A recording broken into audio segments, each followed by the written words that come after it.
చూడండి, నిన్న టౌన్లోకి వెళుతున్నా ప్రార్థన నూనె తీసుకొద్దామని చెప్పి ఇక్కడి నుంచి బయలుదేరినప్పటి నుంచి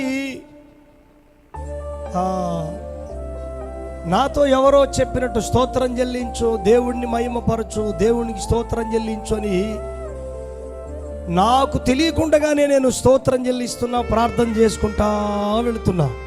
మొత్తానికి షాపింగ్ అంతా చేసుకొని తిరిగి వస్తున్నా.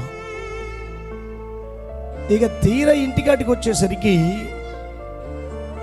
ఇక్కడ ఏం జరిగిందంటే, ఇంటి దగ్గర పోయిన ఆదివారము ఆ చెట్టు గురించి ఒక ఆయన గొడవకు వచ్చాడు. ఆ రోజు నుంచి మన దానియేలు ఫోన్ చేస్తూనే ఉన్నాడు వాళ్ళకి, కరెంట్ వాళ్ళకి, రండి రండి చెట్టు కొట్టనంటే వాళ్ళు వర్షం ఆగితే వస్తామని చెప్పి లేట్ చేసి వాళ్ళు నిన్నటి దినాన నేను అక్కడికి వెళ్ళినా ఐజాక్ లేడు. అక్కడ వెళ్ళిన తర్వాత వాళ్ళు వచ్చి చెట్టు నరుకుతామని చెప్పారట. చెప్తే నేను అంతకుముందు చెప్తున్నా, అరే మీరు చెట్టు నరకొద్దండి, మీరెవరు నరకొద్దండి, వాళ్ళు కరెంట్ వాళ్ళే నరుకుతారని చెప్తున్నా.